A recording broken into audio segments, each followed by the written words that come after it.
British author, has published almost 50 books, probably best known for her work in crop circles, UFO crash retrievals, alien abductions, but today she's tackled an even more fascinating subject, time travel. She has a new book out called Breaking the Time Barrier, The Race to Build the First Time Machine. It's published by Paraview Pocket Books, and I can see, Jenny, that you have taken the opportunity to look at the somewhat fantastic idea of time travel from a very, very scientific viewpoint.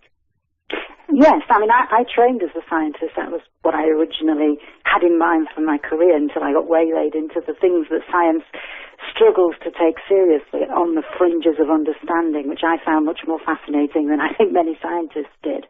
And what's always been important to me is that this is an issue which scientists themselves have been dragged kicking and screaming into taking seriously, because it's always been a massive anathema for them to accept that it is possible to defeat what they consider to be very strict rules of time. Yet everything that science has discovered, especially over the past 100 years since Einstein, has demonstrated that what we thought of as that rigidity of time was no such thing, and that time travel actually appears to be a property inherent within the universe that is happening all of the time.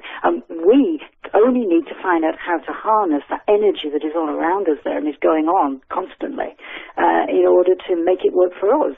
And we had to change our concept of why time travel can be possible and alter our whole conception of many of the basic rules of science to understand that. Right. And let me compliment you and let me tell everyone who's listening that if you have the slightest interest in time travel, the reality of it, be sure and get Jenny Randles' new book, Breaking the Time Barrier. She does an excellent, excellent job of going over the scientific breakthroughs and theories over the past 100 years almost to show the potential reality of time travel. Jenny, let me ask you this. What percentage would you give to the possibility of having a workable time machine within the next 10 years? More than 50%. I think some form of time communication is more likely, in the sense that I think the first actual working time machine will involve the transfer of information rather than the transfer of people or things through time. I suspect we're going to have that maybe within 10 to 15 to 20 years. Actual time travel involving material objects is more different, and more difficult to do as well, because it involves a much greater expenditure of energy. But it certainly isn't ruled out, and I wouldn't anticipate we'd have more than maybe 50 years to wait for that to happen. But with all things in science, making predictions is usually overtaken by the reality of events, and it's a foolish thing to do. But I would have to say that they are imminent. These things are going to happen. I think that's a near certainty now. And it is only a question of time scale rather than whether they will or they won't. Right. So it's not a question of if, but just a question of when. Exactly. Well, and as you well point out in your book, if we do achieve time travel, then there will probably be some attendant breakthroughs, such as faster than light travel, perhaps transdimensional. All of this is wrapped up together, of course, in the energy flux that makes up the universe. Jenny, on a percentage basis, what would you say the odds are that somebody somewhere right now has developed a workable time machine, but that it's being kept under wraps by military or intelligence services? I think there's a pretty good chance that that's true. There are certainly experiments, the results of which that have been published, which seem to suggest limited breakthroughs in terms of time manipulation, if you like. I hesitate to use the word time travel because they seem to involve more bending the whole concept of time so that time passes at a different rate and we experience it differently, which is a bit like time dilation, in that you can travel into the future as we all do at the rate of 1 second per second, but you can manipulate the level of experience of that so you seem to experience less time passing or more time passing, and therefore, in a sense, you time travel. And experiments of that nature have certainly been successful. As opposed to whether we've actually got working time machines locked away in a laboratory somewhere, I don't know, but that's certainly not impossible. Have we got experiments of that kind under development, and they will certainly be being done secretly? Yes, I'm sure that's true as well, because the evidence and the research that's going on in the open it certainly demonstrates that this is a possibility, and it would be naive to expect that there are not, for instance, military implications from all of this that have not been recognized. And of course, as we know, military implications usually involve secrecy. Right, exactly. And speaking of, in your book, you talk about a Russian scientist, Dr. Chernobyl, and he stated that he had access to U.S. documents showing that there had been a time experiment as an accident during World War II. Would this be confirmation of the so-called Philadelphia experiment? It could be. I'd say no more than that at this stage. I mean, the Philadelphia experiment is certainly fascinating, and there are lots of avenues of exploration that you can bring to bear about that. I don't think there's any doubt that some kind of an experiment took place. I think initially it was not developed as a means of trying to produce time travel. It is certainly possible that the kind of research that they were doing, which developed out of the research that Tesla was doing in the late 19th century, could have, as a byproduct, affected the nature of space-time in the vicinity of where it was occurring and caused, if you like, ripples through the whole environment, which produced time distortion effects. All of that makes sense in terms of the science as we now understand it, but which was pretty primitive, certainly in Tesla's day, and our concepts of it were even not stretched fully in the 1940s, but now we understand it a lot better, and it makes complete sense if you piece this together over the course of the 100 years, that could have been what had happened as a side effect, an unexpected either benefit or demerit of the experiment itself. But certainly that wasn't the intention of the experiment, but it could have been a consequence, yes. But I mean, problem with things like this is when you're dealing with contentious subjects such as that, there is a lot of material associated with the Philadelphia experiment of what I would have to say was dubious provenance.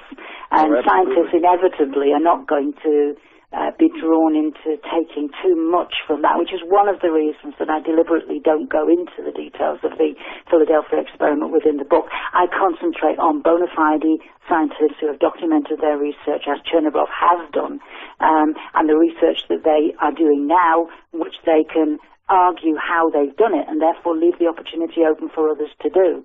The problem with the Philadelphia experiment is it's a lot of ifs, ands, and buts. Certainly isn't impossible, but I think that's as far as we should put it at this stage. Right, and plus a couple of dubious movies. Well, perhaps speaking of these concepts, can you clarify the concept that a time machine cannot go back in time past the point of its invention? Well, there are actually different types of ways in which you can develop time travel. One of them involves a machine which, if you like, involves the creation of a sort of huge dent in space-time by producing a massive amount of gravity, rather like kind of an artificial black hole. Now, that kind of time machine, the physics of it quite clearly demonstrates that there are limitations beyond which time travel would be impossible. In other words, you can't travel back in time using that kind of machine beyond the point where you've actually created the machine. So in other words, if you create it next year, you can't travel back to now because that machine doesn't yet exist. But a year after that machine is up and running, you could travel back a year back from then. So there are those very strange limitations which are a nature of, just part of the nature of how space and time operates. But that's only within that specific type of time machine. There are other types of time machines, for instance, ones in which you could travel back in time by using shortcuts across the universe, perhaps using some kind of wormhole technology, which wouldn't necessarily involve that same kind of limitation. There are limitations inherent within that, but they're not as restrictive as you would find within artificial black holes. Right. We're going to pause right now for these messages.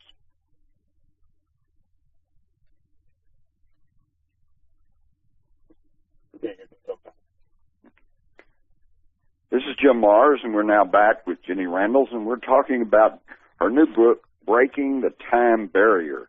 Let me ask you this, Jenny. The entanglement theory, which is that the various energies of the universe are all tangled together,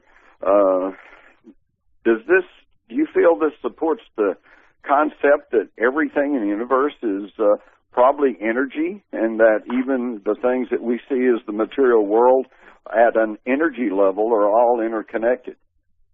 Yes, aside from creating time travel through hard physical energies and fantastic levels of that through things like black holes and wormholes, the other type of time travel that's been attempted by many researchers since Tesla, because he generally worked on this principle too, is an effect on consciousness, whereas you experience time travel, if you like, in a kind of mental way, and you find yourself experiencing time in an almost fundamental sense as being almost non-existent, that the universe is one coherent whole where everything is interconnected, where you can become part of a huge reality that exists outside of our normal level of awareness and understanding.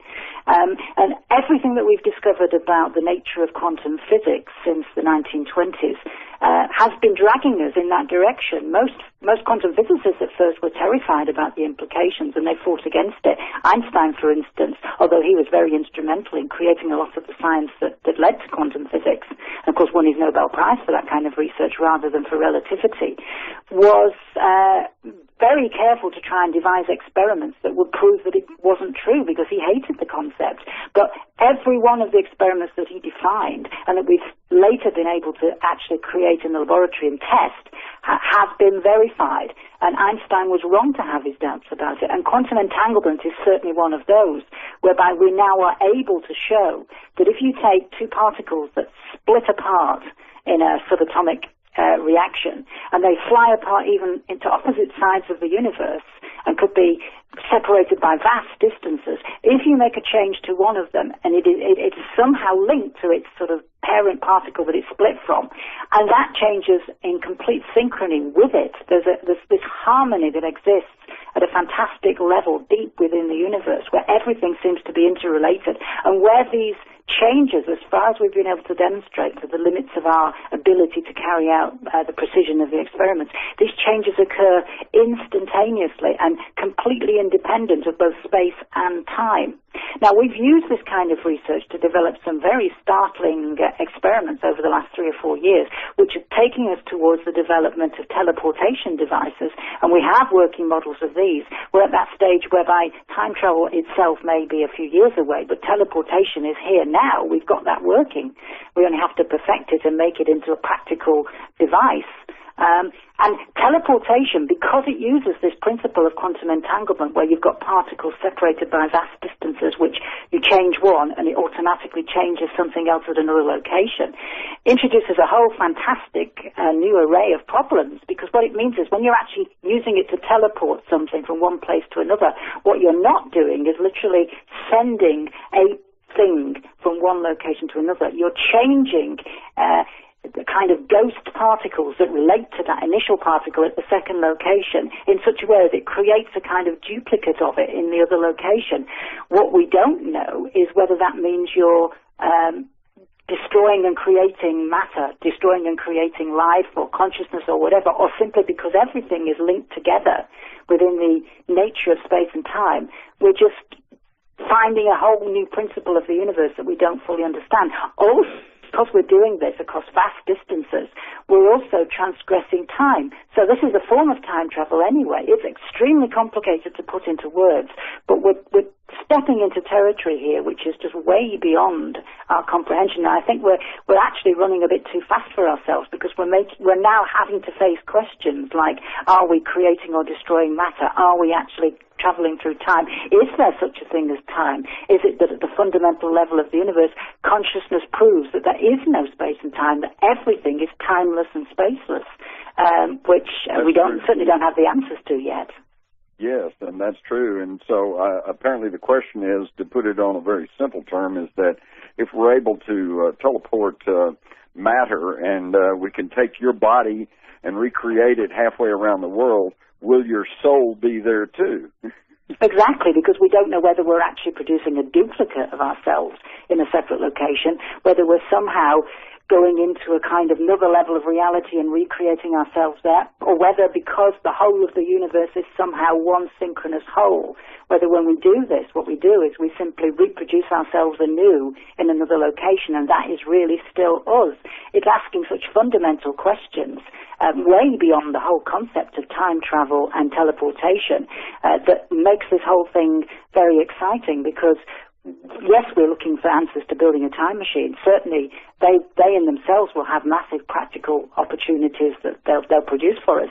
But at the same time, they're posing fundamental questions about the nature of literally life, the universe, and everything, which will come into place as a consequence of this simple, if you like, experiment to try and define time travel. Well, now, you're dealing in your book here now primarily, I think, with physical time travel, but I'm sure you're aware of the remote viewing experiments that were conducted first by the American CIA and then by the U.S. Army back in the 70s and 80s, and I did some extensive study there. And when they were experimenting at Stanford Research Institute, they found when they were sending people out to a certain target, like say a building, and then they were having the remote viewers back at the lab try to determine psychically where they were going. And what they discovered was that on many instances, the viewers were able to pick up on the target before the people were given the target that were supposed to go there. And this would indicate that perhaps mentally, psychically, we can time travel right now. Absolutely. I think what it actually demonstrates is that time travel, certainly at the level of consciousness, is probably a fundamental property of the universe. And because it's happening at a quantum level within matter, it's also happening within our consciousness, because consciousness as an energy field is obviously related to quantum physics, and we don't understand the nature of mind at all. I've carried out my own experiments in that field over a number of years, and I've been able to verify virtually everything of those discoveries. And I would agree that from what I've seen in actual practical operation, when you do remote viewing, you demonstrate that time and space become completely independent of one another. There is no such thing, and it is perfectly possible to perceive things ahead of time, yes. That's pretty exciting. I interviewed one of the Army's remote viewers who said that at one point he actually went back and found himself in the middle of a battle during the Middle Ages, and that it was what they call bilocation, which means it was to the point to where even though physically he was not there, he felt like he was actually in the midst of this battle, and in fact it was dodging arrows and battle axes and things like that. So, one of the things I've also found is that when you actually do this research, you demonstrate that there is a kind of symbiosis between consciousness and reality, to the extent that when people have apparent perceptions of the future, precognitions or whatever words you choose to call them, you also find that there's a kind of parallel experience within the physical world. We often use terms like synchronicity or coincidence to define those because we don't have an explanation for what it is. I think what the explanation is that this level of reality that is fundamental to the entire universe, things that synchronize with one another, are independent of time. So in our mind, in our consciousness field, we experience them as a precognition. In the real world, they occur as something that we experience as a coincidence. And I think there's a whole new area of research into precognition that people have missed.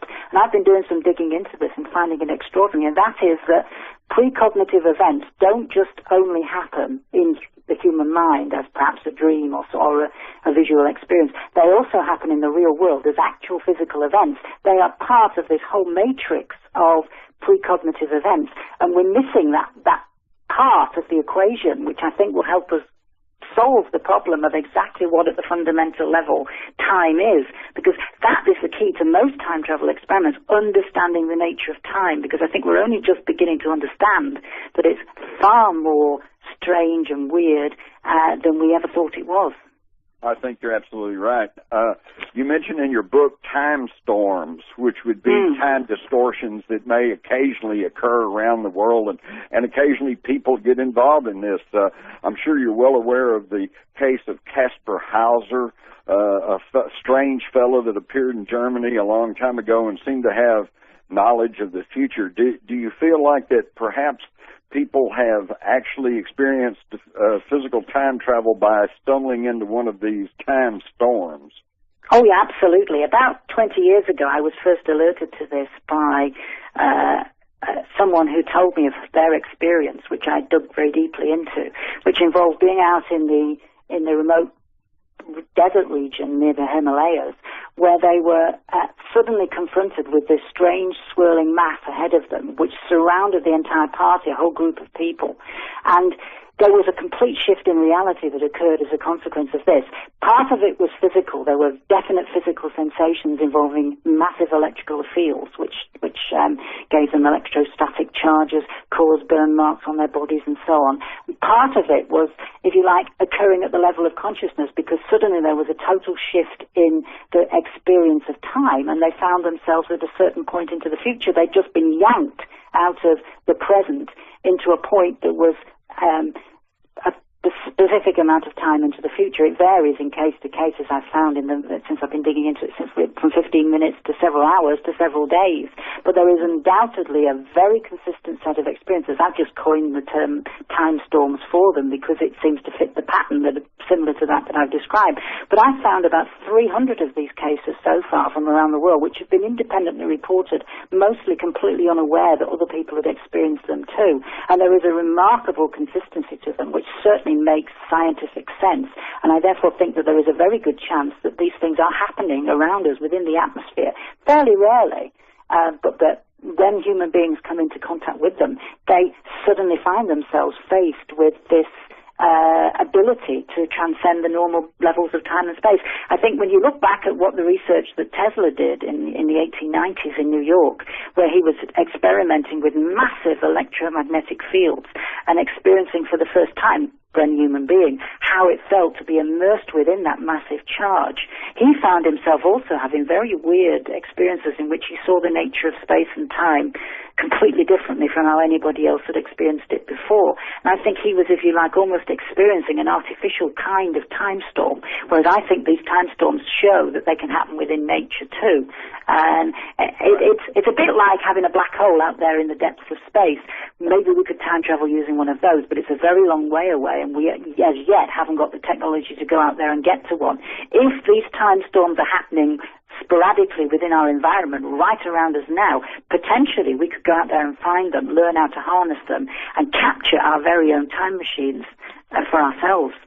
I think so. Now, you have coined the term time storms, but then basically we're talking about this time distortion, and you just said that it's possible that people have had these are natural occurring things, perhaps, but you're well aware of the time distortion factor that is involved in UFOs and in alien abductions. In fact, you also coined the term the Oz factor. Does this indicate that if there are aliens and visiting in UFOs, that they may have time travel capability? Well, I think it's possible, certainly. I mean, there is a connection, I have no doubt about that, there is a connection between UFOs and the same kind of thing that is occurring within the time storm cases that I'm talking about. But the reason I draw the distinction is that these time storms, when you look at them, they are very consistent in terms of the features that they have. There is nothing within them that suggests that they are some kind of alien technology. They have the characteristics of some kind of storm, a physical energy force that's manifesting within our atmosphere. Now, that, of course, may not be what they are. They may have some kind of trigger from some technology from somewhere else that's causing them. It's even possible that these time storms are actually a product of our own experiments into time travel from ahead of us, from our future, that are rippling back, if you like, through our own atmosphere and causing distortions within space and time now, because of experiments that we'll do maybe 20 years from now. That's certainly possible, because you'd expect that from time travel experiments. Time travel experiments would affect the past, i.e. our present, not just the time when the experiments are carried out. That's one of the difficulties you face. But they have a sense of being some kind of natural energy force occurring within the atmosphere, which we don't fully understand yet. All I'm saying is you take it one step at a time. As a scientist, you're trained to try and understand them firstly as if they were some kind of natural energy force. Harness them, understand them, figure out what they are before you try to conclude that they might be the product of some kind of alien technology. Of course, if it is a natural force within the universe, it's perfectly possible that some intelligent species from somewhere else has learned how to harness them before we yet have. So it doesn't necessarily mean that they can't exist side by side. There could be a natural energy happening within our atmosphere and also some beings that have used that and harnessed it and developed their own technology around it. Fascinating to contemplate all of this, and you raised some very thought-provoking questions in your book. Unfortunately, our short period of time has come to an end, and Ms. Jenny Randles, I want to thank you so much for this engaging and fascinating discussion of the reality of time travel. So be sure and catch her latest book, Breaking the Time Barrier, The Race to Build the First Time Machine. Thank you, Jenny, so much for being with me today. It's a pleasure.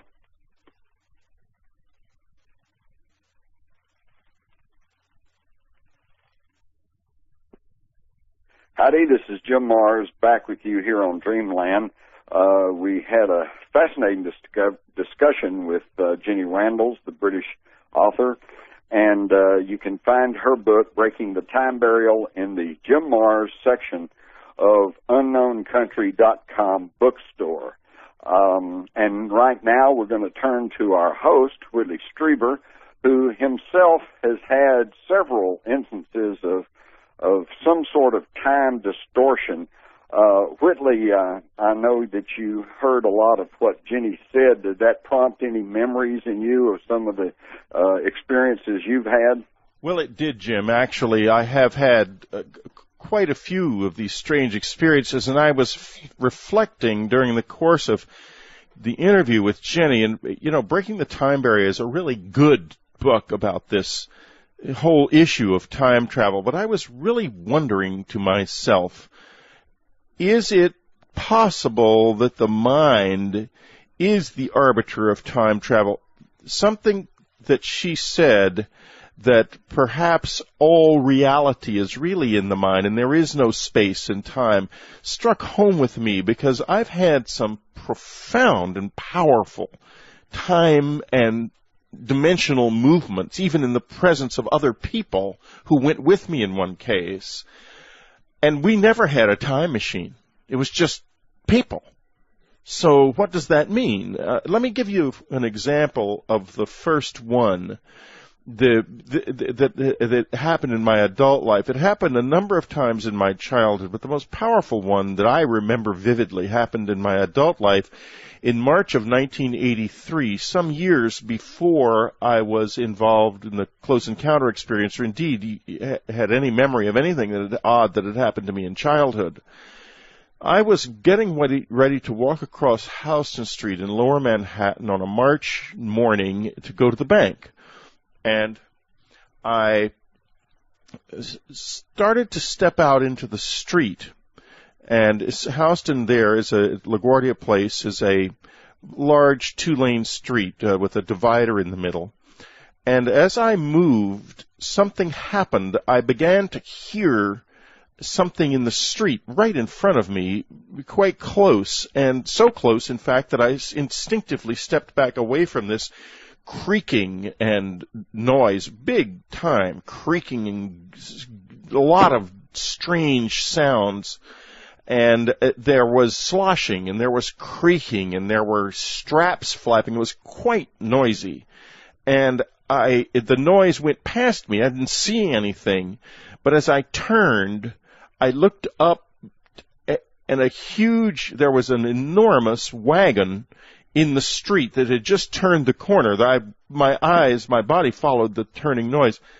And this thing was it was big and full of barrels, and the sloshing was coming from the barrels, and there was a real reek of pickles. It was a big wagon with pickles, transporting pickles.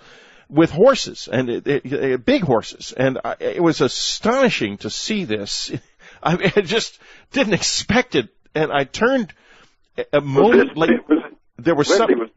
Was this vivid? Was this? Oh, it was as real as absolutely looking at it. Yeah, as if I was looking at it. And at that moment, there was something brushed against my right side, and I turned back instinctively again, and a little woman, all dressed in black, in old-fashioned black clothes, sort of skittered away from me. And I then saw a group of the streets were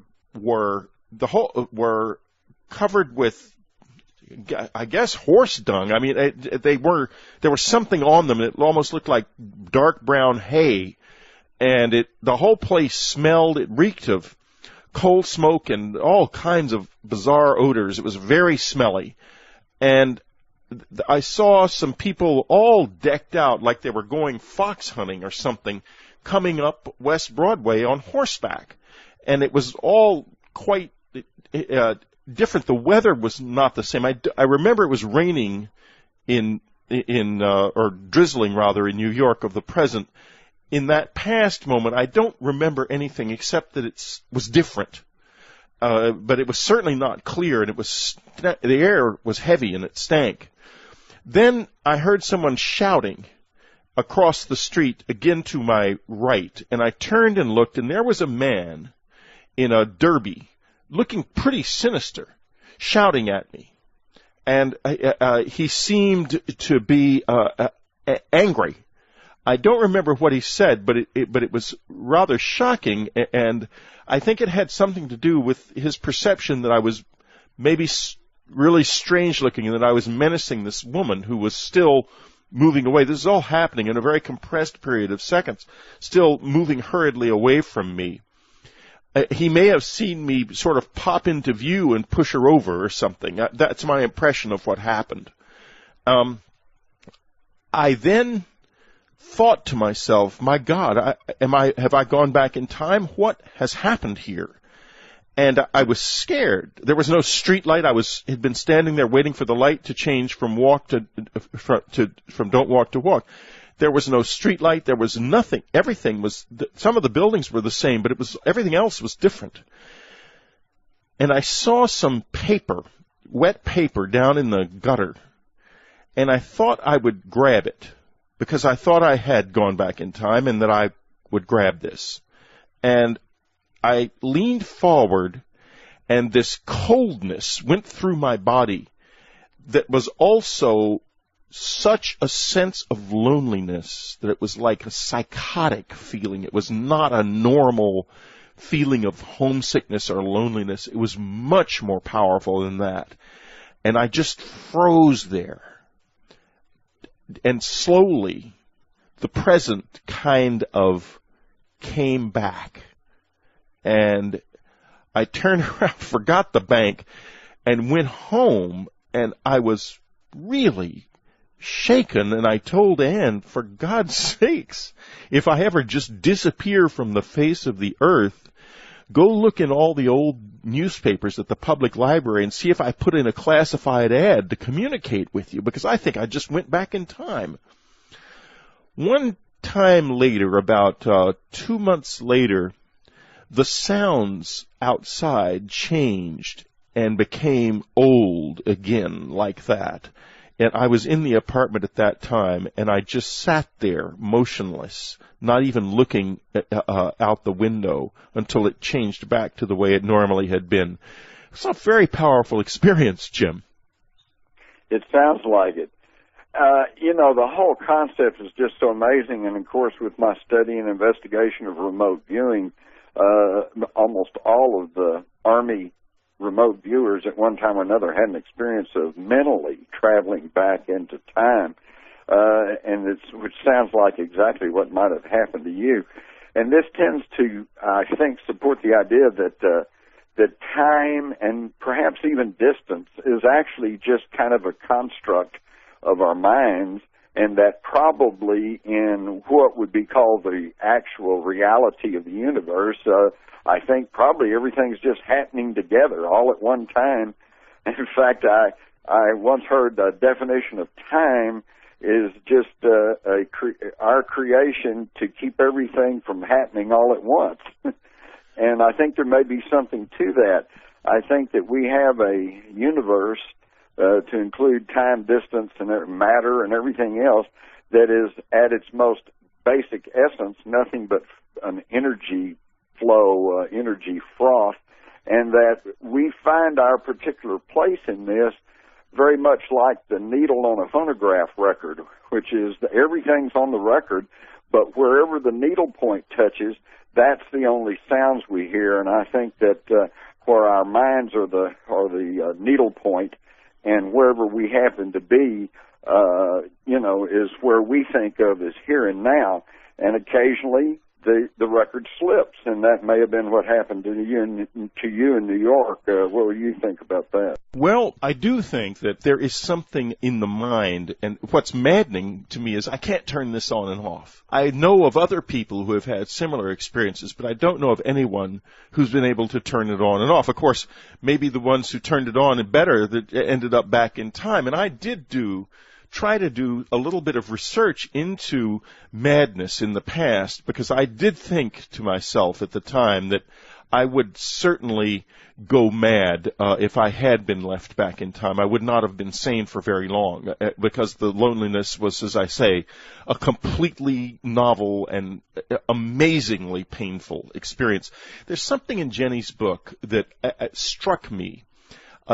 She says, 2 researchers made a stunning proposal. They imagined regions of space-time that acted like a bridge through hidden dimensions, and in the process linked 2 different parts of the universe that we could see. It was like taking 2 buildings, one on either side of the highway, placing a ladder from one roof to the other and using it to ford the gap. The Einstein-Rosen bridge, as it was known, crossed a similar gap through unseen dimensions. And I think we're probably coming up to the end of the segment, but I want to talk about an experience of moving through to another dimension with somebody else when we get back. Okay, more of Dreamland right after this.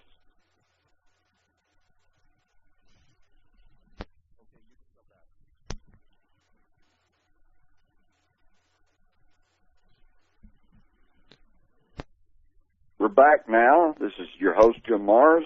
We are talking with Whitley Strieber, and we're talking about a fascinating subject, time travel. Whitley, do you want to continue with your thought? I really do. I don't often, it's very interesting to do this.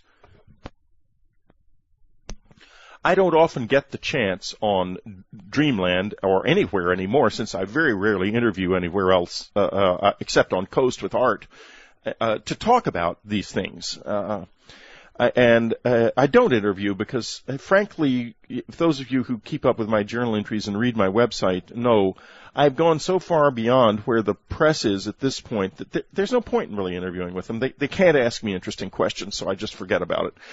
However, let's talk about interdimensional travel, and I will describe in detail an experience that happened to me when my son was about 11. He and a little friend were sleeping over at our cabin in upstate New York. And in the middle of the night, I woke up, and I was not there. And here's what I mean.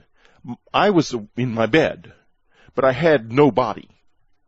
There was nothing, there was nobody there around me. I was just a consciousness sort of there.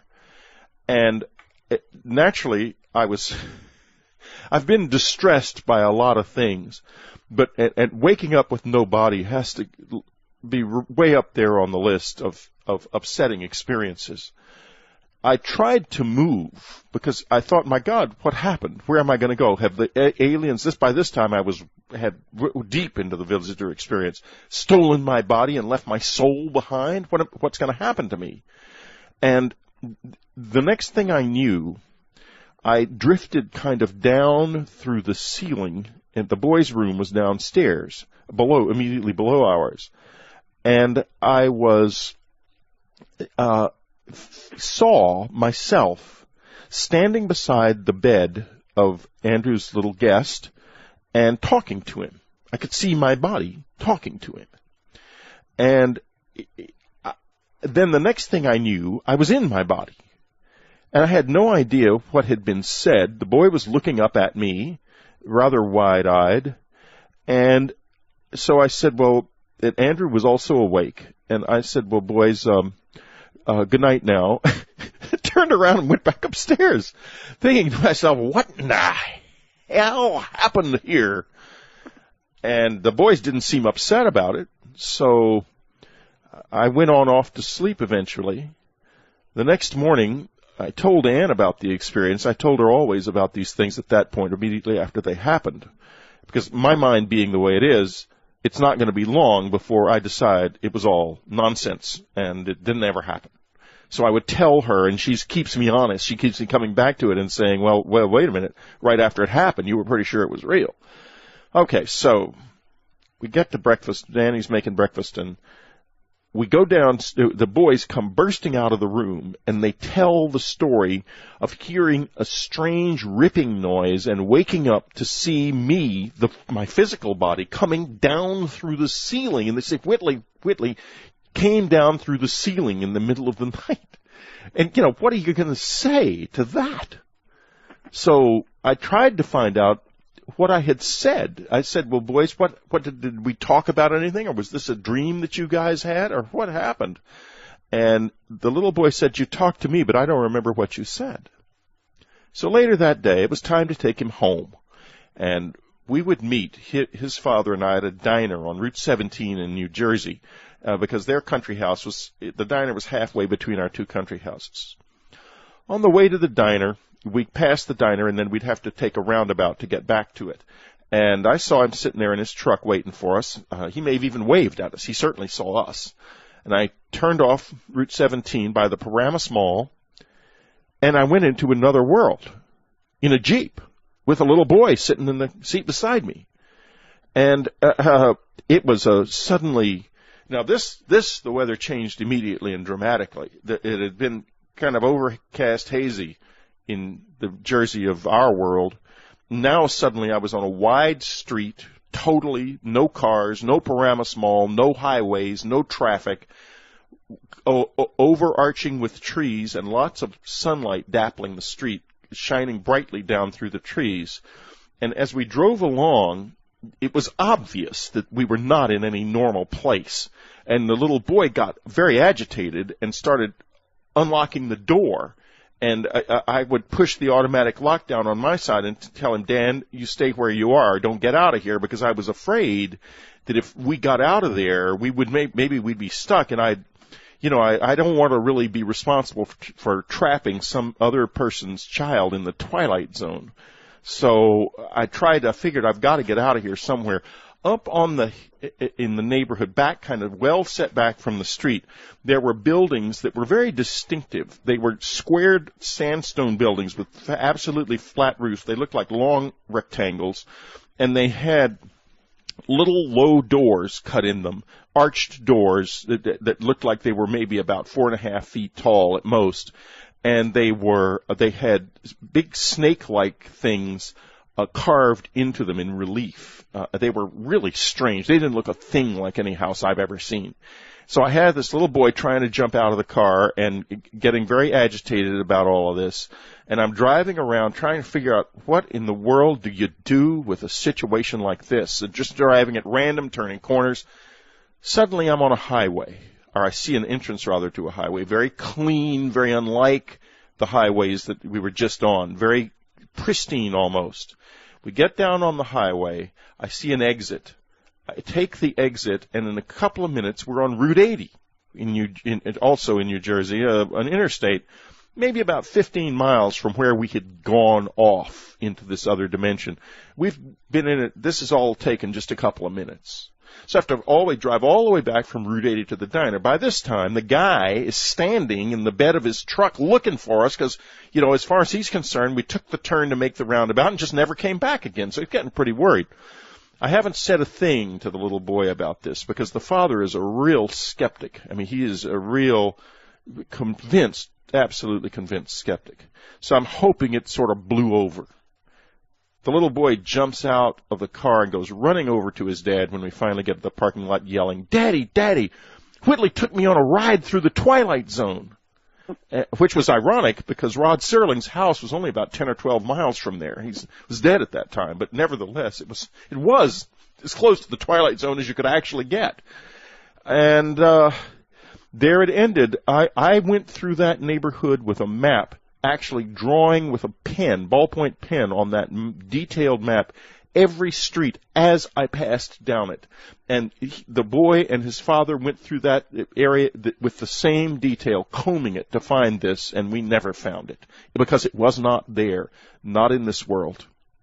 At least not in our space-time continuum. Exactly. So there's something in what Jenny's got here. There is a time barrier, but I think, Jim, it's in our minds. I think you're right. In fact, one of the items in Jenny Randles' new book, Breaking the Time Barrier, that I found fascinating was that if all of this entanglement theory, all of this idea that we are all one with the cosmos and that everything is a construct of our mental processes, then the concept is that we change it constantly. We time travel all the time, only we don't know about it because we may go back, change something in the past, but then our memories are of the change. And therefore, if you're thinking of something in the past, you only have your memories to work with, and if your memories adapt themselves to the changes in the past, then they're constantly adapting, it's constantly changing, and what you remember of the past may not be what actually happened at that point in the past. And, we see this happen a lot because you have two friends or a husband and wife, and they say, oh, you remember that time when you spilled the coffee? And you go, no, I didn't spill the coffee. You spilled the coffee. This type of thing. Oh, yes, that happens a lot in my marriage. They're both telling the truth. I always turn out to be the one who did spill the coffee. And it could be, but you're right. You make a good point. It could be that everyone's telling the truth.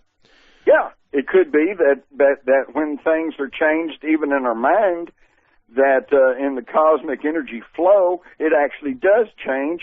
And then our memory then changes to accommodate the new reality. It's really fascinating stuff. And, Whitley, this is so fascinating. We need to continue this at some future Dreamland program.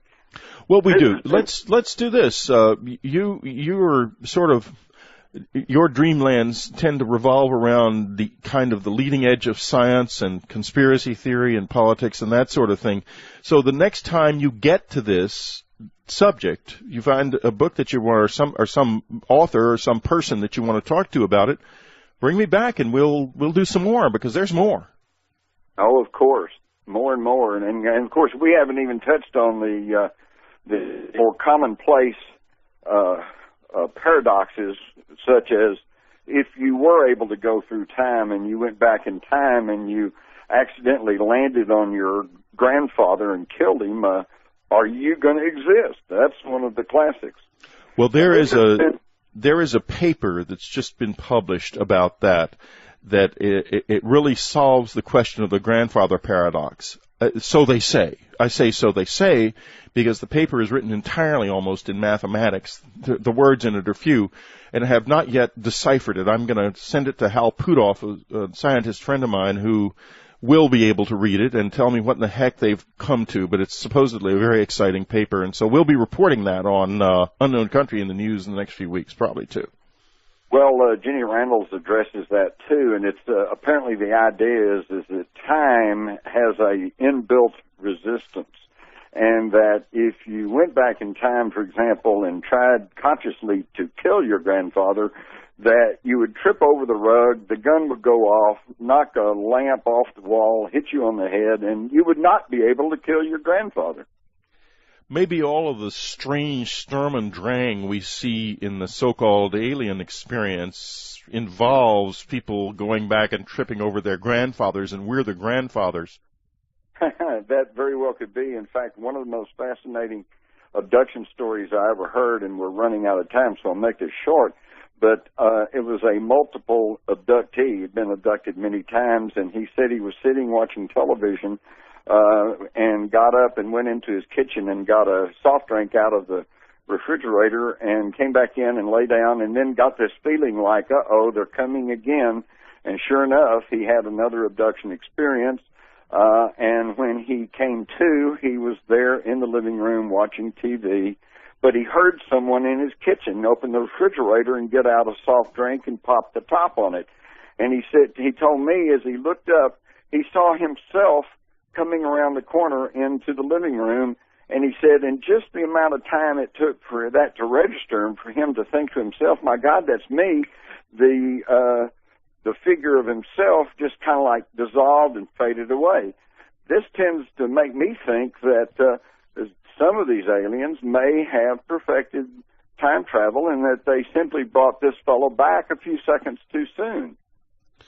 Boy, and that reminds me of the guy who had a close encounter experience and spent the rest of his life, I mean, I guess he's still like this if he's still kicking dust, is in a permanent state of deja vu that just never went away again. Right.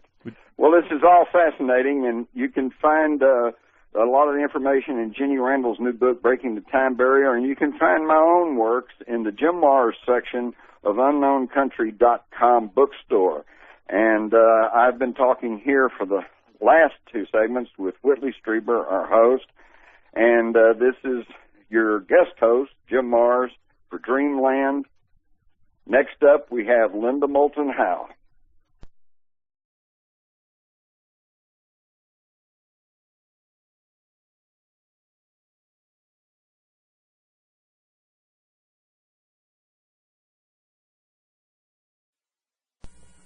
You're about to experience something you just can't get elsewhere. Emmy Award-winning science reporter Linda Moulton Howe reporting on the absolute leading edge of science discovery and the true mysteries of the unknown. Don't miss her website, earthfiles.com, the one science website that tells you the secrets and gives you the facts that the others dare not. earthfiles.com. This week, she reports on lights being seen in the Northern Territory of Australia, as well as a report from Pennsylvania that will absolutely fascinate you. Get set to learn something about a military intelligence blood father who might have been involved with a government ET interface program. You think that you get stories like this everywhere or anywhere else. You do not. Linda Moulton Howe, unique in this world, and here she is from Albuquerque, Linda Moulton Howe. Thanks, Whitley. It was the beginning of August, and a group of Aboriginals living in the community of Ali Kurung at the center of Australia reported seeing a huge orange ball that hovered in the air for at least 20 minutes before jet fighters showed up and chased the unidentified object away. No one knows who called those jet fighters or why they even came to chase it away. That Aboriginal community is not far from a place called Wycliffe Well, about 11 miles south of Wauchope in the Northern Territory. Wycliffe Well is famous for UFO sightings, and this week I called Lou Farkas, the owner of the Wycliffe Well Holiday Park. He said that he personally did not see the recent orange light chased by the jets, but he says that he has seen jets on other occasions show up when unidentified aerial objects are around, and he does not accept the official government explanation of, quote, military exercises, unquote. Mr. Farkas has actually looked through his own binoculars at a silver disc and saw round portholes. And one of his summer employees recently saw a strange sky object. Joy Jones worked in the Wycliffe Well kitchen the past 4 months. A couple of weeks ago before sunrise, she saw an aerial object emitting beams of light. Well, I've seen a spaceship, and 4 o'clock in the morning I go up to the toilet, and there was a real bright light over my caravan. Was it orange? But no, it was sort of a bluey white. Okay. Yeah. And how big was it? It was quite big, and the spaceship sort of had lights coming down from the top, coming from the bottom down, and there was a real bright light up on the top, and it was red, real reddy colour. And was the light coming down? Rays coming down from the bottom of them? Yes. Did the rays go all the way to the ground? No. So how high above you do you think it was? Oh, it was quite high. Yeah. I tried to take a photo, but it wouldn't come out because it was too dark. And so this was 4 o'clock in the morning, going to the bathroom. And how long was it there? I don't know, because I went back in my caravan and shut the door. Were you afraid of something? I don't know. Yeah, I don't know, but I went back and shut my door. This week, I also talked to an eyewitness of a burnt orange-colored cigar-shaped aerial object, and it scared her. But the sighting was not Australia. It was in the Brownsville and Uniontown area of Washington County, south of Pittsburgh, Pennsylvania. The year was 1961, the beginning of a decade famous for UFO flaps and the beginning reports of what came to be known as the human abduction syndrome. The eyewitness was 11-year-old Anna Marie Lacey, who is now 55 years old, and says she has had encounters with hooded, insect-looking entities that she now calls greys. Back on a hot August evening in 1967, when she was 17, Anna Marie went with her stepfather, mother, and 2 sisters outside their house after her stepfather heard what he thought was the droning sound of a low-flying airplane. My mother and I were downstairs watching Paul Long News channel, the 11 o'clock news. The family was upstairs, 2 sisters and my dad, already tucked up in bed. And my dad called down the steps for Mom to turn the volume down on the TV.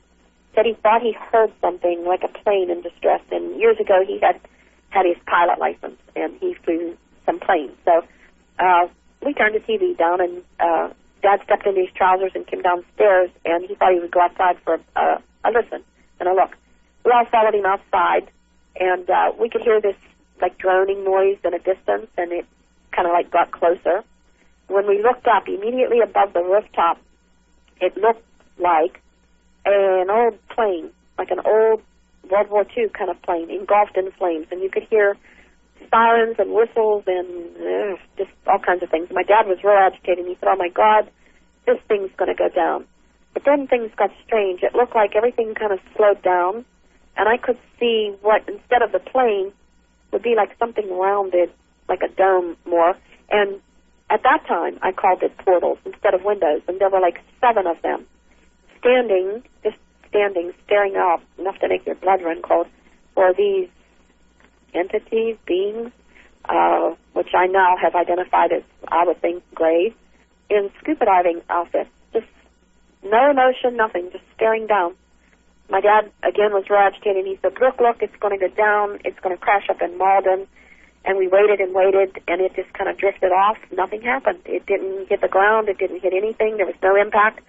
We stood there for a while, and my dad said, well, we'll hear about this in the news tomorrow. He said it'd be in the newspapers or on the news somewhere. He said, or the neighbors. And nobody. No neighbors, no newspapers, nothing. We were it. Do you think it was like a theatrical production of some sort on the part of these grays? I don't think I've ever thought of it that way. I don't know. I really don't know how to equate that. I really, frankly, don't know. Well, in terms of your lifelong experience with the cloaked insect entities, would you think that this was being done for some purpose to test you all? I suppose it could have been.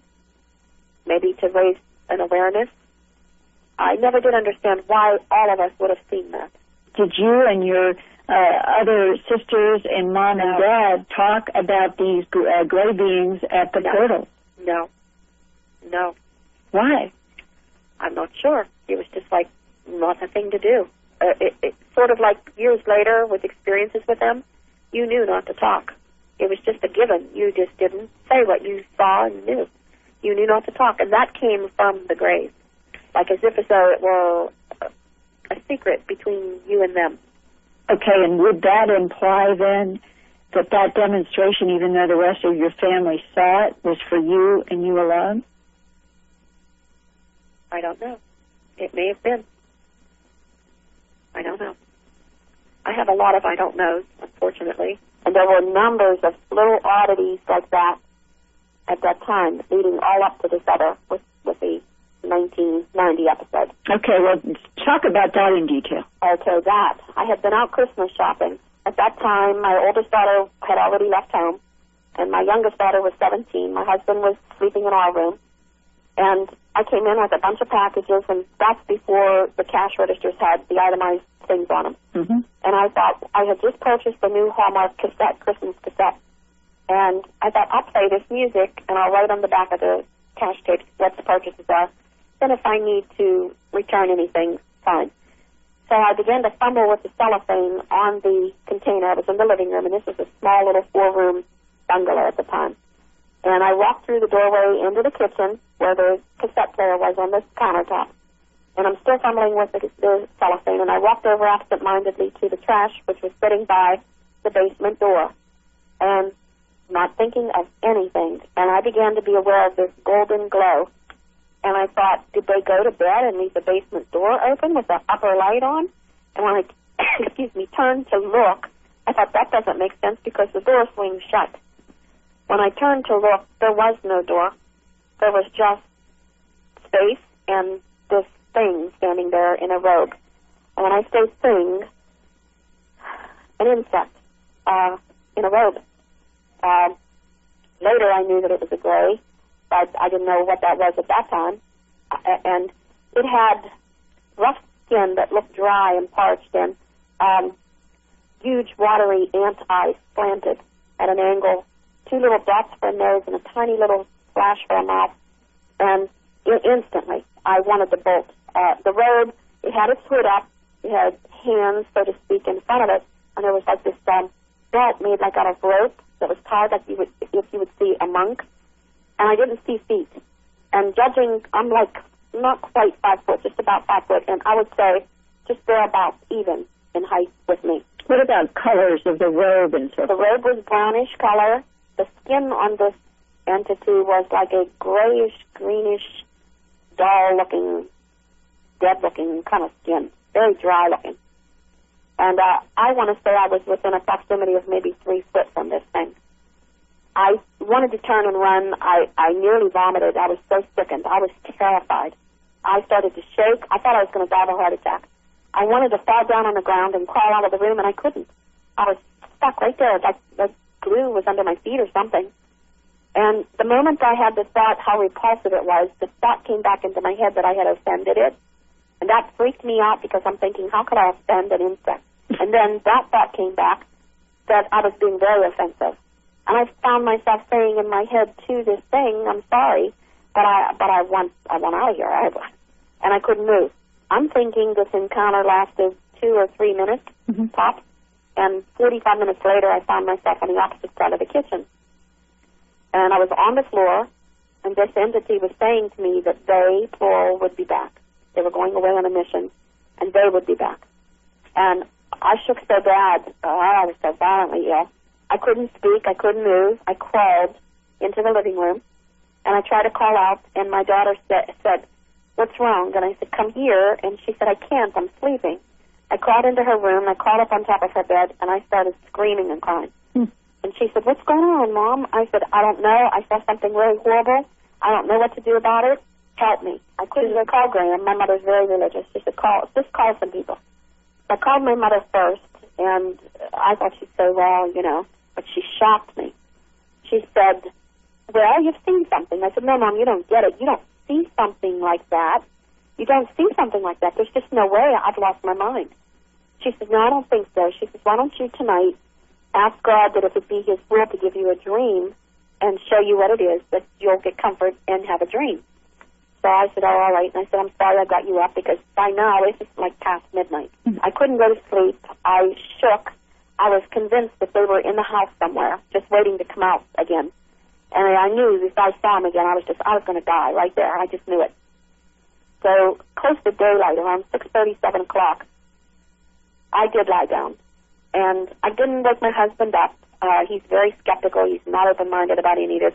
I knew there was no comfort there. So I toughed it out. I knew my daughter couldn't help anything. I thought there's no sense in frightening her. So I did drift off to sleep, and I did indeed have a dream. And what I saw was this big open field. And in the distance, maybe 200 yards from in the distance, was this egg-shaped glowing orb kind of thing, just glowing like a light bulb. And in the forefront were two of these things that I had seen, but they didn't have robes on. They had like lab coats, and they were taking botanical clippings of all of the different plants. So I jumped up and ran to the phone, and I called my mother up, and I said, Mom, I did have a dream. And she says, well, what was it? And I told her, and she said, see, they're just scientists. I said, Mom, you don't get it. Scientists from what world? Come on, Mom. When the insect being that was cloaked and hooded appeared in front of you, was he surrounded by an orange light? It was a golden amber kind of light. Yes, he stood in that. He stood in that. And did you have the impression that it was floating in the air? Not at the time, because for some reason I never looked down to see feet or the end of the hemline of the robe. I just never thought to look down. I was transfixed by his eyes. It was like as if he told me two phrases then that I heard later, but I never knew before that. He said, thought transference, that's what he said he was able to do with me to communicate. And the other thing, mind scan. And because I was very disturbed that he could look inside of me, and there was no way I could lie. I don't lie anyway. But I had no pretext, nothing. I was totally vulnerable with him. He knew everything about me. And that really blew my mind. And really blew my mind. What was it that you sensed that he knew about you that meant something to him? What did he know about me? I saw pictures in my head when he was telling me things. I just had flashes of when I was little. I just saw myself, and he was showing me that way. And it was like, oh, my God, how would he know that? For example, like when I was maybe 2, I was playing outdoors with a playmate, and I had a vivid recall of that, and he showed me that. And it scared me. I can remember even trying to jump back a little bit. It really frightened me that he knew that. And my mind is going 1,000 miles a minute, and I'm thinking, how could you know that? How could you know that? And why, though? Why was the insect monitoring you from being born through childhood? I have no clue. No clue at all. But this is where it gets really complicated, I want to say. In the 70s, I found out that my father was not my father, but my mother's second husband, and I was never formally adopted. My natural father was military, Pentagon. And I met him, trying to think, June 17th, 1974. I met him. It was not a good relationship, not someone I liked, but I remember something that happened very vividly. I lived in Bell Vernon at the time in a farmhouse, and he brought his wife with him to visit. My kids were very little at the time. We were standing at the end of an aisle, and I don't know why I did this, but I did do it. And there had been, I guess at that time, what would be, I now know to be like a UFO flap. Mm-hmm. And one of the tabloids said something, and I pointed to it, and I said, look at this. I said, what do you think about this? And he looked at it, and he said to me, he said, you know what, I'm not going to answer your question, and I suggest you don't bring it up again. And I thought, wow, how strange. I couldn't see the connection. Did you ask him why? I did ask him why, and he wouldn't talk about it. He wouldn't say anything about it at all. Was he? And there's a whole mysterious thing there. He died in 1996. I have so many big question marks. My mother, I'm not permitted to talk about this to anybody in my family. It's a big, deep, dark secret. My grandmother actually gave me his name and told me he was in the military branch when my mother first disclosed to me that I was not my dad's child. I was 23 at the time, and she just blurted it out. And I said, but who is it? She said, you don't need to know. she says, but I can't live half a lie anymore, because she was really involved in this religious church. Mm-hmm. And I says, well, who is it? Well, I went straight to my grandmother, my mother's mother. And she said, I've been waiting for you to ask me that. Mm-hmm. And I said, you have? So she gave me a little painted picture of him in a military outfit. What rank the uniform was in the picture? At that time, it looked like Air Force, but the strange, mysterious part of this, I actually had photos of him in other military uniforms as well. There's a picture of him in France. He looks like he's in Army clothes. And this particular picture with the oil painting looks like he's in the Air Force. Mm-hmm. I have no idea. There are people who work for intelligence. Yes, I found out later that that's what was told to me that he was. Mm-hmm. He's buried in Arlington Cemetery. I've never seen his grave. He's buried in Arlington Cemetery in a mausoleum, supposedly with high military honors. He had been cremated. And if your father was working for intelligence, and let's assume that he knew about the extraterrestrial presence. He knew real well about it. Yeah. Then I wonder if this is part of what has been hinted at in other cases of hybridization with knowledge by people in our military. I wonder about it, and I'll tell you why. You tell me this. This is like one of the biggest things. I'm sorry if I start to cry because it's hard for me. When he took me to the Pentagon, you're talking of a girl that, at that time, 23 years old, I hadn't been anywhere, had never flown, and he sent me an airline ticket to come down. And I was very impressed. I thought, oh, my gosh, I'm going to the Pentagon, I'm going to D.C. I was all caught up in this. It was like a whirlwind thing. We grew up in abject poverty, very, very poor. And when I got down there, his whole world was, they vacationed frequently in Peru and Bolivia, and they had little niches in the wall with these little artifacts that they would bring back, antiquities. They had diamond collection. They had stamp collection. They had 3 cars. They lived in a very nice house outside of D.C. They lived a life totally different than mine. I was caught up in that, and I thought, oh, my God, how impressive.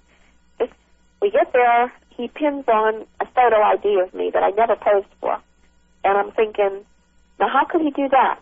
That's me on that photograph, but how could he do that? Had a clip on it, and he put it right on the front of my blouse. We got in the elevator, and we were going to go down to where I thought we were going to his office. I counted 17 floors, and my mind was just boggled. I did not know that there was anything beneath the Pentagon. I didn't know it. And I counted 17 floors, and the elevator popped open. And he said, when you step out of the elevator, step forward, and with your left hand, put it on that screen. There was this podium kind of thing. And I remember stepping out, and I took my left hand and put it on the screen, and what we now know to be thermographics, it lit up like a greenish kind of thing, and all of this digital stuff came off to the side of the screen. It said all kinds of stuff. The turnstile made a click, and he said, go through. And I'm standing there. I know my jaw was on the floor. I know it was on the floor. Like, oh, my God, what is this? What is this? And I looked around, and there were golf carts. There was a post office, a barber shop. There was a world in there. And I'm like, oh, my God, we're underground, and this. I was just mesmerized. I mean, totally mesmerized. Did he say anything about it? Nothing. He just didn't say a doggone word. He didn't even look at me. He knew that I was just like bowled over. He said, walk with me, and I got the creeps at this point because we walked down these long corridors, and every, I want to say 12 feet was an MP with a gun, and the whole thing standing at full military attention. And on the walls were these life-size portraits of, like, Eisenhower and all these portraits of all these military heroes. And I'm like, oh, my God. So he said, stop right there. He said, you don't have, and here's the word he used, stuck in my brain. He said, you don't have clearance to go any farther than this. So why did the military father figure take Anna Marie to the Pentagon at all? Were other interested military eyes watching her through cameras in the underground city? Is Anna Marie Lacy a human ET hybrid? When I asked her that question directly, she said she really did not know. But before her military father, quote unquote, died in 1996, he had shown her old books about ESP, telepathy, and telekinesis, and she did not know why. He wanted her to read them. To this day, Anna Marie wonders if he was part of a hybridization program that some in the U.S. government approved in an exchange agreement with ETs for their advanced technologies. And Whitley, I have heard other bits and pieces from other people over the last 25 years that are a little bit like her story, not quite specific and as detailed, but they have always left me with the question, how many, if there has been a hybridization program that was authorized, how many hybrids are working and living on this planet? Boy, Linda, have I got a lot to think about with this, because, this has been a big feature of my life. First, my own life, obviously, and then second, although to an extent I don't think I'm part of that. However, we certainly did see out in the woods behind our cabin, an old cabin in upstate New York, such a person who incredibly followed us to Texas and began to haunt the condos that we lived in when we moved from our upstate New York house to San Antonio, to the point where people within the complex were calling state social services because what appeared to them to be a feral child was wandering around in the place. And this was immediately recognizable to me because I had seen him dozens of times in the woods behind our house in upstate New York. And that's not all. There was a remarkable meeting with a mother and daughter in Mexico, a young woman about 4 or 5 years ago who had huge eyes and very, very fragile, thin limbs. She was a perfectly gorgeous girl. Her mother believed that she had been conceived in a close encounter experience she remembered very well at the border between Costa Rica, I believe, and Nicaragua in the night, one night, when they were laid over waiting to cross the border when it opened in the morning. There is a new book out called Rachel's Eyes. It is also another story about a military father figure, an alleged daughter, a daughter who was strange to the people in which the military father figure placed her at a school. This was on the West Coast, up in the Washington, Oregon area. And what is fascinating to me is that I know the people who investigated that case for a long time, and they were actually able to turn up a letter from the school confirming the name of the girl that was supposed to be the daughter of the military father who attended that school for a period of time and who the authors say was a hybrid. Well, we say we go way out on the edge on Dreamland, and we do, boy, because this is incredibly edgy material. But there's something in it. I tell you, I guarantee you there is something in it. Next week, John Major Jenkins is back with us talking about 2012. It's going to be a quite fantastic program. He's got some new information about an Aztec codex, so stay tuned. Hold on to your hats next week. We've got a great big show for you, plus a whole lot coming up. Peter Levin is going to be with us soon. The hair of the alien guy, Bill Chalker, is going to be with us. Wow, mind-boggling stuff. You want to see what's coming up? Read my journal on unknowncountry.com.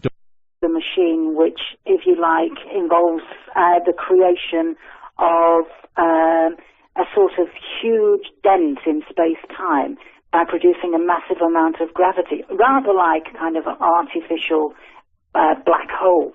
Now, that kind of time machine, the physics of it quite clearly demonstrates that there are limitations beyond which time travel would be impossible. In other words, you can't travel back in time using that kind of machine beyond the point where you've actually created the machine. So in other words, if you create it next year, you can't travel back to now because that machine doesn't yet exist. But a year after that machine is up and running, you could travel back a year back from then. So there are those very strange limitations which are a nature of, just part of the nature of how space and time operates. But that's only within that specific type of time machine. There are other types of time machines, for instance, ones in which you could travel back in time by using shortcuts across the universe, perhaps using some kind of wormhole technology, which wouldn't necessarily involve that same kind of limitation. There are limitations inherent within that, but they're not as restrictive as you would find within artificial black holes. Right. We're going to pause right now for these messages.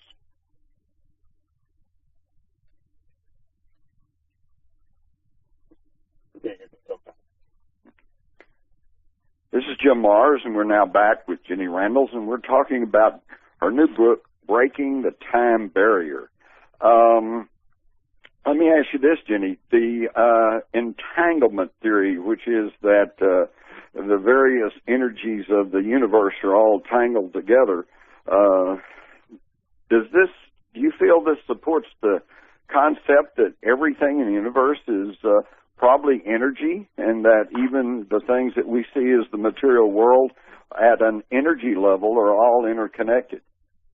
Yes, aside from creating time travel through hard physical energies and fantastic levels of that through things like black holes and wormholes, the other type of time travel that's been attempted by many researchers since Tesla, because he generally worked on this principle too, is an effect on consciousness, whereas you experience time travel, if you like, in a kind of mental way, and you find yourself experiencing time in an almost fundamental sense as being almost non-existent, that the universe is one coherent whole where everything is interconnected, where you can become part of a huge reality that exists outside of our normal level of awareness and understanding.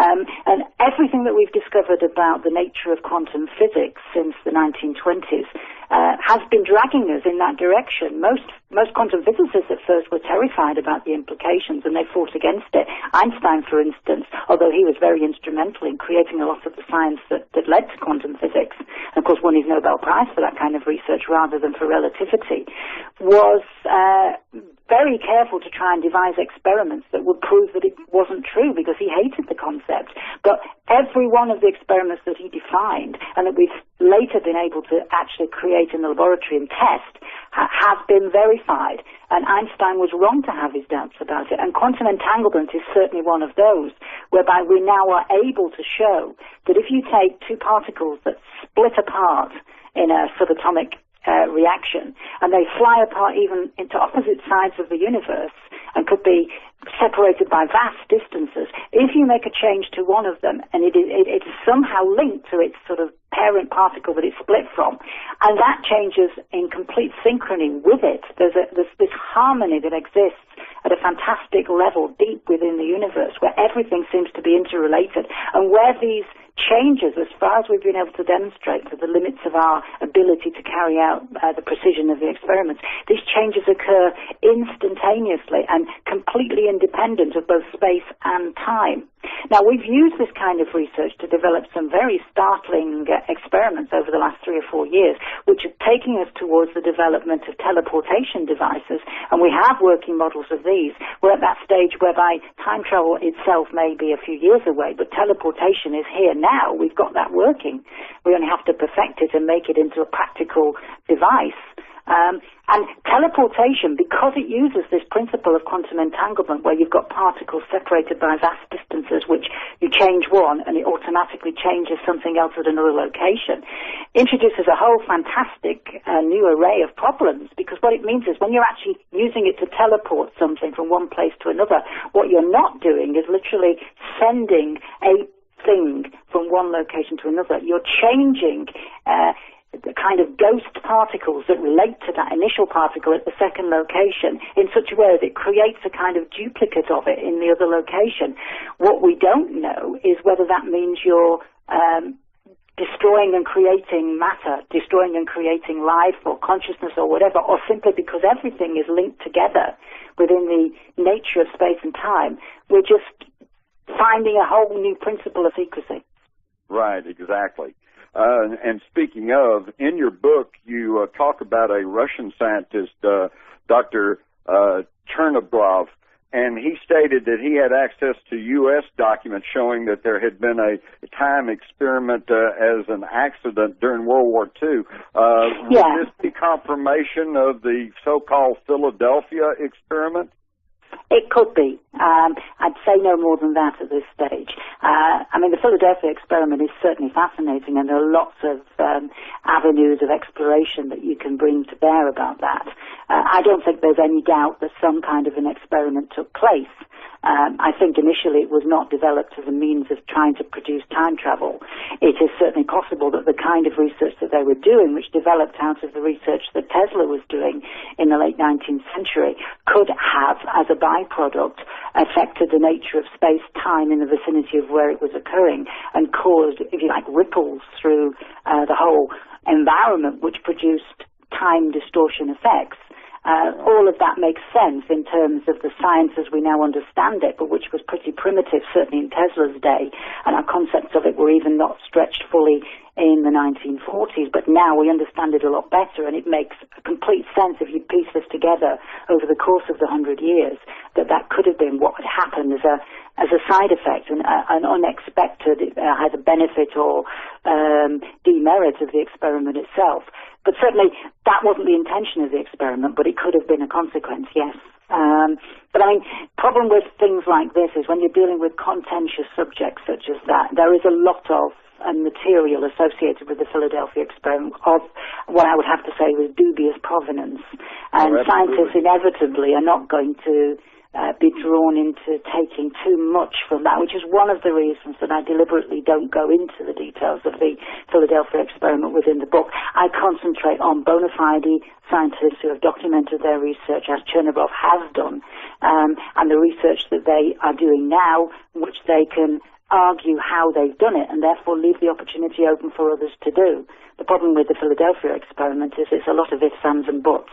Certainly isn't impossible, but I think that's as far as we should put it at this stage. Right, and plus a couple of dubious movies. Well, perhaps speaking of these concepts, can you clarify the concept that a time machine cannot go back in time past the point of its invention? There are actually different types of ways in which you can develop time travel. One of them involves... A British author has published almost 50 books, probably best known for her work in crop circles, UFO crash retrievals, alien abductions, but today she's tackled an even more fascinating subject, time travel. She has a new book out called Breaking the Time Barrier, The Race to Build the First Time Machine. It's published by Paraview Pocket Books. And I can see, Jenny, that you have taken the opportunity to look at the somewhat fantastic idea of time travel from a very, very scientific viewpoint. Yes, I mean, I trained as a scientist. That was what I originally had in mind for my career until I got waylaid into the things that science struggles to take seriously on the fringes of understanding, which I found much more fascinating than I think many scientists did. And what's always been important to me is that this is an issue which scientists themselves have been dragged kicking and screaming into taking seriously, because it's always been a massive anathema for them to accept that it is possible to defeat what they consider to be very strict rules of time. Yet everything that science has discovered, especially over the past 100 years since Einstein, has demonstrated that what we thought of that rigidity of time was no such thing, and that time travel actually appears to be a property inherent within the universe that is happening all of the time. And we only need to find out how to harness that energy that is all around us there and is going on constantly in order to make it work for us. And we had to change our concept of why time travel can be possible and alter our whole conception of many of the basic rules of science to understand that. Right. And let me compliment you and let me tell everyone who's listening that if you have the slightest interest in time travel, the reality of it, be sure and get Jenny Randles' new book, Breaking the Time Barrier. She does an excellent, excellent job of going over the scientific breakthroughs and theories over the past 100 years almost to show the potential reality of time travel. Jenny, let me ask you this. What percentage would you give to the possibility of having a workable time machine within the next 10 years? More than 50%. I think some form of time communication is more likely, in the sense that I think the first actual working time machine will involve the transfer of information rather than the transfer of people or things through time. I suspect we're going to have that maybe within 10 to 15 to 20 years. Actual time travel involving material objects is more different, and more difficult to do as well, because it involves a much greater expenditure of energy. But it certainly isn't ruled out, and I wouldn't anticipate we'd have more than maybe 50 years to wait for that to happen. But with all things in science, making predictions is usually overtaken by the reality of events, and it's a foolish thing to do. But I would have to say that they are imminent. These things are going to happen. I think that's a near certainty now. And it is only a question of time scale rather than whether they will or they won't.